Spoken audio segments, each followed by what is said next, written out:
Hey, how's it going, everybody? Sarasota Tim coming to you from inside the Super Crasher here in Sarasota, Florida on a very weather-changing day. There's changes in the air.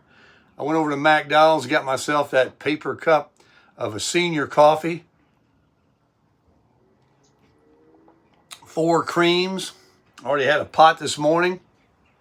Took my shower, combed my hair, and I'm ready to crush it. And first, I want to have a little chat with you guys this morning. We got some stuff to talk about. Some more of the future, your ideas, and all that kind of thing. But first, let me just make sure this is good coffee. It hasn't changed. McDonald's coffee is still the best cup of coffee I ever drank in my life. It's so good. You got to get some. You can even buy it at Walmart. So hold on a second. I'll be right back with you. All right, we're back. Sitting down here, comfortable. Where do I begin today? You know, the other day I made a video asking for some input in suggestions for the channel and things you'd like to hear, that kind of stuff. And man, you got to be careful what you ask for. I got a lot of great suggestions. I hope I don't disappoint. I hope to get to all of them in their right timing. Of course, I'm always going to do what I do and you do what you do, but I do want to integrate some of those ideas, and they will. Some of them might be later because it's going to involve when I start to travel again, but that will happen. There's no way I'm going to let grass grow under my feet, but I am not going to where it's 30 degrees. Now, I mean, look, we're a couple of weeks away from the month of March. This is a short month of the year. And, you know, once that spring is in the air, baby. But let me, as my mind goes on this chat this morning, I want to talk more about the cars. And it's consumed me. I watch YouTube like you do. I don't watch, I haven't watched, I should say, as much because I've been busy making my own content. But because of the eye and a couple things that gave me more time, as you can tell, my content hasn't come on the normal schedule, which it will be back. I know that people enjoy the mornings and the evenings and that kind of thing. We've got a big weather change coming today where some cool air is going to be day and night, even chilly. So we'll get the fireplace out there and have evening chats. It's coming. But some of the suggestions that I got, I want to talk about the cars.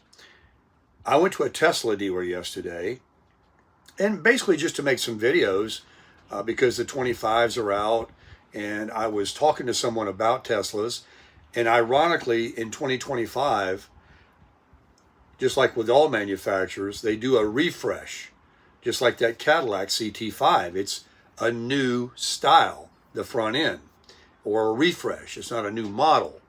And Tesla refreshed the Model 3 and the Model Y. And they also have these incredible incentives that you can take advantage of. There used to be a $7,500 tax incentive that you received after you filed your taxes.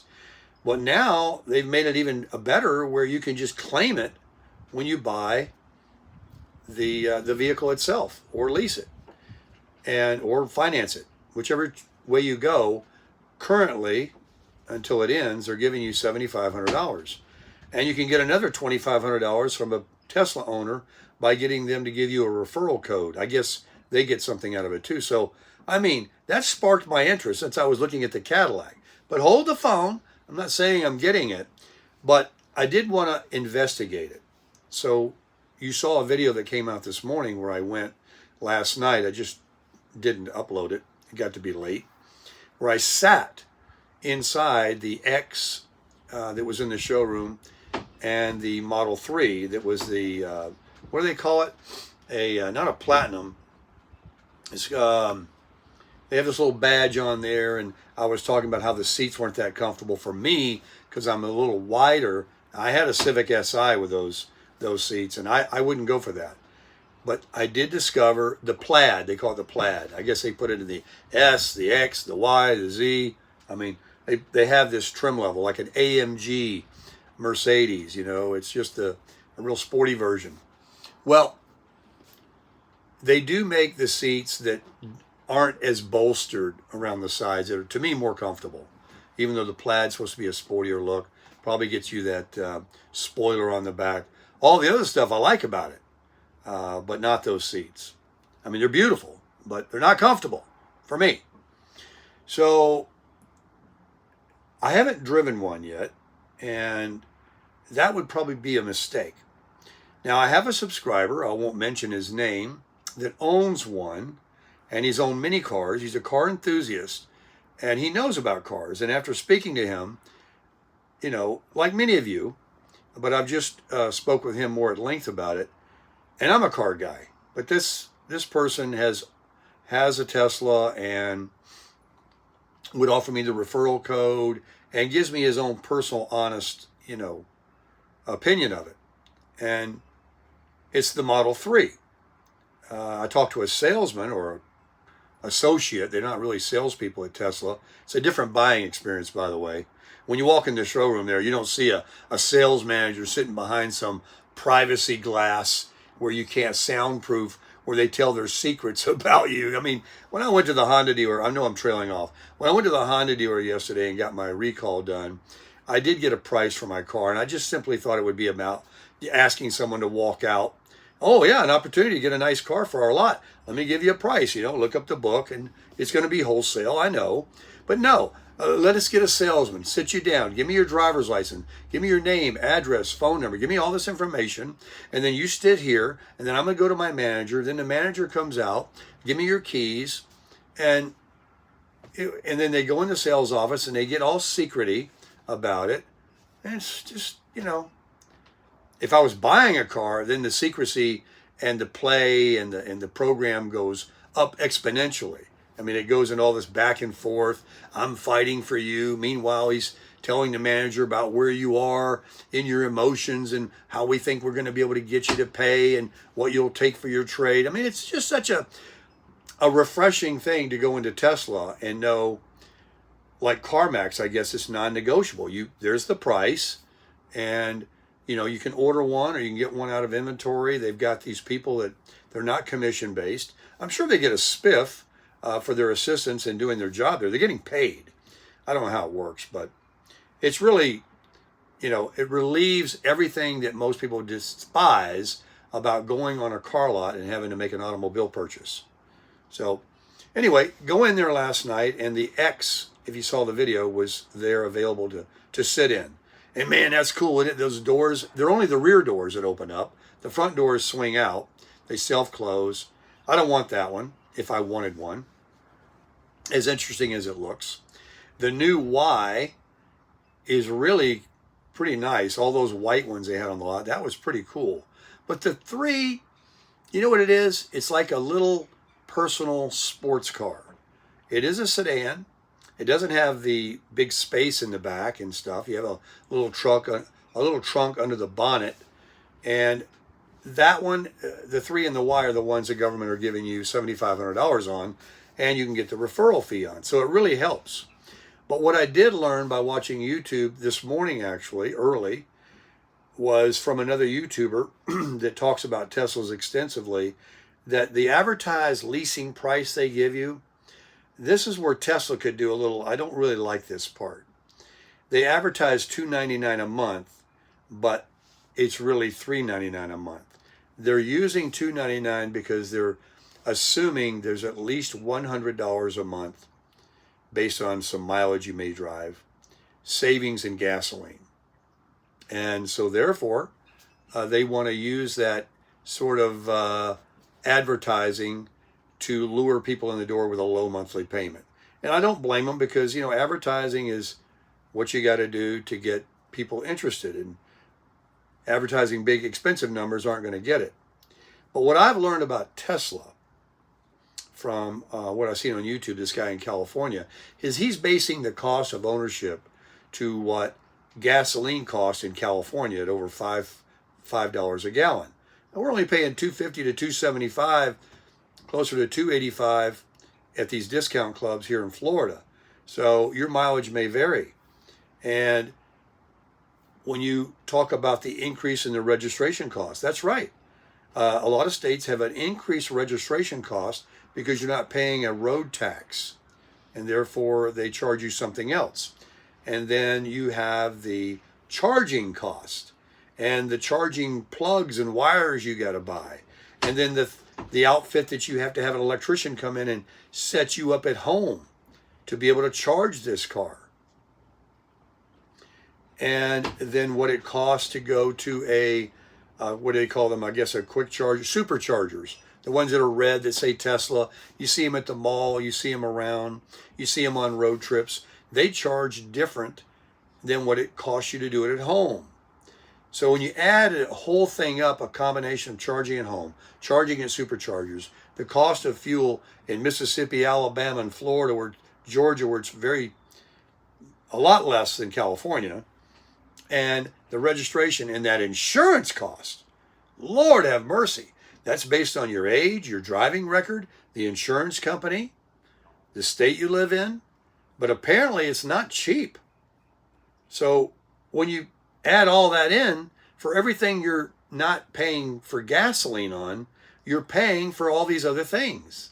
So then the cost becomes negligible, unless you live in a state like California where gas is way over $5 a gallon. And I think they might give you a break on the registration because of the green stuff they got going on there. But when you compare the Model 3 Tesla to the half electric car that I own, either the Camry hybrid or another, and my Honda Accord hybrid that gets 42 miles per gallon, and insurance is very nominal, and gasoline is, of course, nothing you would worry about when you get low on the tank. There's always a gas station at the next exit, most exits. You start to question, well, where's the big benefit other than the thrill? Because there is a driving experience that is undeniably different from anything else. And I would say, like I said the other day, that the highest reason that people are buying Teslas is the same reason that people buy a Mercedes-Benz. It isn't because they're all that in a box of chocolates. Because if that was the case, they'd buy a Honda. And I'm trying to say that if people thought Mercedes was this great automobile, then they'd buy a Honda, because Hondas and Toyotas are among the highest in reputation. They're buying a Mercedes, even if they have to buy the cheapest one they can afford, to get that little emblem on the front and say they have a Mercedes. And the same goes for Lexus in a different demographic. I have a Lexus. I have a Mercedes.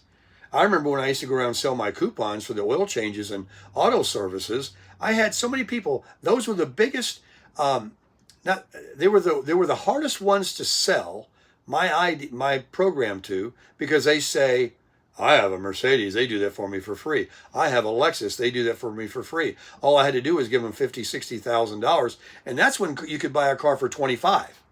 Back when I was selling these coupons, you could get an entry-level Hyundai Sonata for $28,000 and be a beautiful luxury, well, may not be so luxurious, but a well-equipped automobile with very good gas mileage.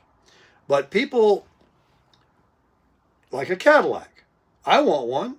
And yes, I want people to see it because I'm proud of it and they're going to see it. So whatever. Like I wear a nice shirt or some nice shoes.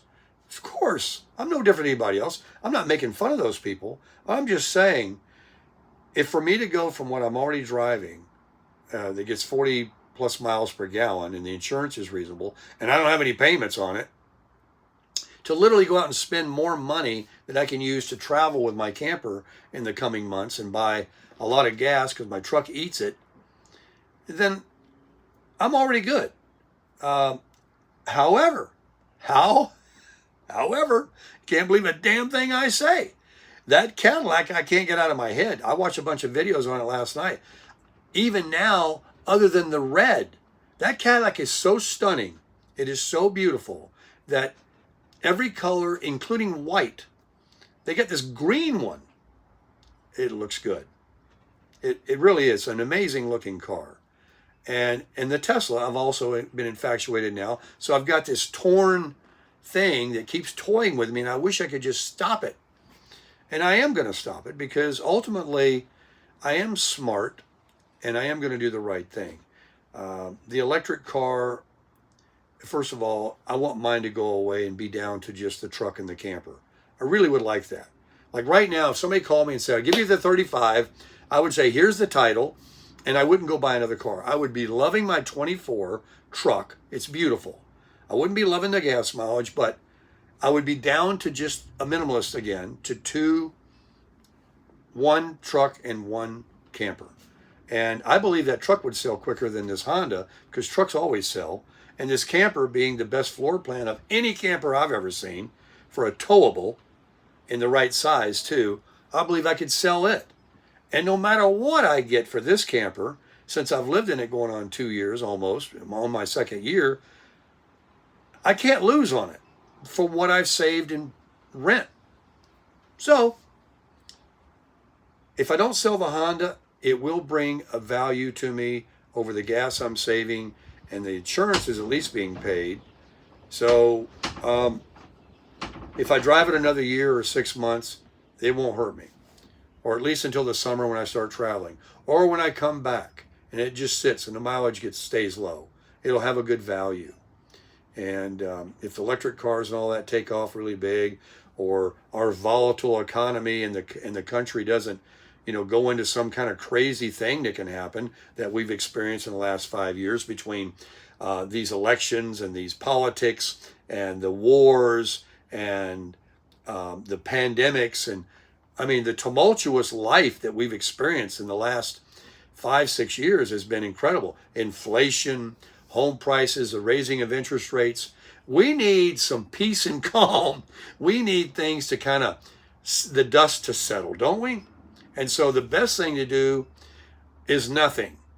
Just sit tight like people were doing that own these homes that have got a tremendous amount of equity and appreciation, but they're not selling because they would have to go and buy to live in the same level twice the price of another home. So where's the gain? No, there's no gain.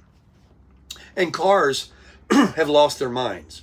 All right, let's talk one more thing about cars that's my experience, that I know for a fact. It can be a Rolls Royce. It doesn't matter. Every car drops half of its value in 3 years. Now, that's not true. Told you can't believe a damn thing I say. They drop half. They retain only half to 65% of their value in 3 years. Literally almost every vehicle. There probably is an exception. But that's what you can look at. So if you're looking at a $50,000 car, figure 36 months from now, you've got a $25,000 car to a $33,000 car. That's what you got. Now, if you buy a 3-year-old car that someone leased and took very good care of, which most people do, and there's no warranty left, which you could buy one, and I don't recommend that, you could buy a lot of car for old-time prices, and guess what? The depreciation 3 years from that isn't going to be half. It's going to be 20% additional depreciation because it slows down. Kind of like a lithium battery in a Tesla. It charges up to 80% very quickly and then takes a lot longer, like your cell phone, to go from 80% to 100%. And it's the same way with cars. And you say, why does a car depreciate half in 3 years? Well, there's lots of reasons and there's lots of speculation. But I'll tell you one reason is when they do the tool and die and make these at the manufacturer, it's like any business that's selling something. They got very little in it, even though they're selling it for this much. How much do you think it really costs them to make an iPhone? And they're selling them for $1,000 to $1,500. I bet they got pennies in these devices. Look what they give you when you trade one in. A year later, a 70% drop in 1 year on an iPhone. So the true cost of manufacturing a new car is nowhere close to what they sell the dealer. The dealer, they make money on the dealer, and then the dealer makes money on you. Everybody keeps stepping on it to make a profit. And then when you're ready to get rid of it, nobody wants to go back to those days. They want to buy the used thing and buy it for half. Same way with guns. I went into a place, and a friend of mine, he wanted to sell his gun. And they said, yeah, we buy guns. He just paid $300 for the gun. And how can you hurt a gun? You can't. I mean, unless you scratch it all up and throw it around and throw it out in the road and scuff it up. I mean, a gun looks the same. You wouldn't know a new from a used. I'm talking to gun people now. If you ever looked at them in the casing at a pawn shop or something, they look just like a new one. He paid $300 for this gun. It was a Ruger. And he walked in. The guy goes, yeah, I'll give you $75 for it. $75. Same gun he wants to sell in his store for the $300. I was like, but yeah, you're selling this one for $300. It's the same one. He said, well, then buy that one. I mean, that's just the way it is, folks. So you do take a loss when you buy a new car, and it's not necessarily foolish to buy a new car. It really isn't, because they sell more of those than they do used cars, or equal. I don't really know what the percentage is, but they're selling a lot of them. There's a lot of dealerships in the country, and they're growing. And that's the American way. And people just like to change them. They like the new colors, they like the shininess, the new smell. They lease, that makes it more affordable now, where they're only paying half the price. That's what leasing is. That's a video for another day. But that's how people can afford, and that's why everybody's driving around in a new car. 30% or more of people are leasing, and another 30% or more, or 40% or more, are financing. But there is a pretty high percentage of people that do pay cash, even though it's a depreciating asset. But people like a new car, and they're going to continue to buy them. Nothing you can do about it. And they're going to continue to take the depreciation. Just the way it is. They've bought enough of them to know, but they keep doing it, including myself, and maybe you. So you can't really dog on somebody for buying a new car, because they do them. And if they've got the money in the bank and that's what they want, hey, you only get one go around this world. And if that's what you want, do it. People buy $1 million houses. People buy $200,000 houses. People buy fixer-uppers, condos. There's an ass for every seat, whether it be a driveway for your car or the seat in that newer used car out there. People do what they do. Now, knowledge is powerful. It's good to know, so that maybe you can say, well, maybe I don't want to go new. Maybe I'd rather go used. Maybe I'd rather lease. Maybe I'd rather buy this product. Maybe I would rather go hybrid than electric, or vice versa. Knowledge you need. It's good. But ultimately, only you know what's best for you. And I can't get that Cadillac out of my brain. It's probably the worst decision of all of them. And I've been told too. Anyway, I'm going to end this video, and I want to say thank you very much again for all the suggestions. I don't need to sit here and name them, but some very good ones regarding interviews, travel, places to see, cooking, the evening chats, all of it, some of it, more of it, less of it. I've heard, I hear it all. But ultimately, as I just said, I'm going to do me. And a lot of those other things that were suggested were because you've seen me do them before, like with the interviews and things like that. And I enjoy doing that too. During the politics, when I was interviewing people, or when I've just interviewed people. And I'm not bad at it. And I think I would like to find opportunities. Like, I wish I could have interviewed David yesterday. And I really appreciate the comments you made about Mr. David and him surviving that near-death experience. And for all of you out there in my community, they're always so kind and understanding and supportive of whatever I'm doing. And I know that maybe everything is not your cup of tea, but you're a great audience. I mean, I'm the luckiest YouTuber there is. All I have to do is talk, show you some stuff, cook some things, travel a little bit. Think of the work that some YouTubers have to do to create views, because they build things, they have to go out on site, they have to employ videographers, they got to buy products to do reviews.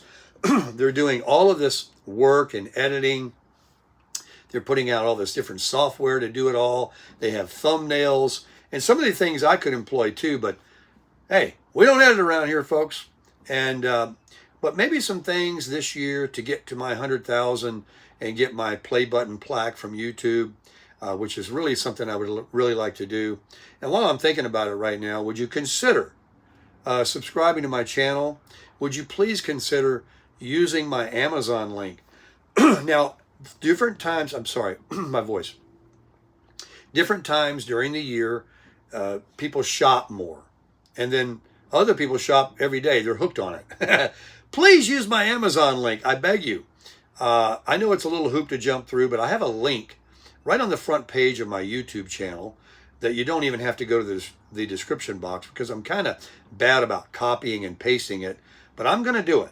I'm going to do it today, all the latest videos. And if you don't see it, if you just go back a few videos or several videos and click on the description, you click on it, you'll see the Amazon link.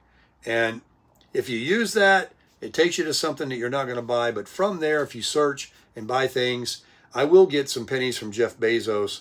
And if all 111,614 beautiful souls out there did that, I'd be doing pretty well. You know, maybe I would buy that Cadillac. So you'd be helping me out, and it doesn't cost you a penny. And so please consider subscribing. Always hit the thumbs up for me if you like the video. That does help me out in the algorithm very much to push my videos out so that I can also have another viral video like we did with Social Security. And those videos will also be coming once again as well, regarding some of the suggestions you made about interviewing people that are on it and when they took it and if they're happy that they did or not, and what they did for insurance and those kind of things. So we'll find some interesting things to ask people about that will give you some information to process. And why I know that's good, it's just like when I was watching the videos this morning about the Tesla. Gaining this information with the guy being brutally honest about the pros and cons and what your actual costs will be gave me a decision. And maybe my decision would be completely different if I was residing in California, where I was paying over $5 a gallon and almost everybody's driving a Tesla. Because who wants to pay that? Plus those high prices for rent and homes. How are they doing it out there? I mean, wow. It's bad enough here. So anyway, folks, thanks very much for viewing. Until the next video, which will be as soon as you get through clicking this one, will probably be up. Crush it!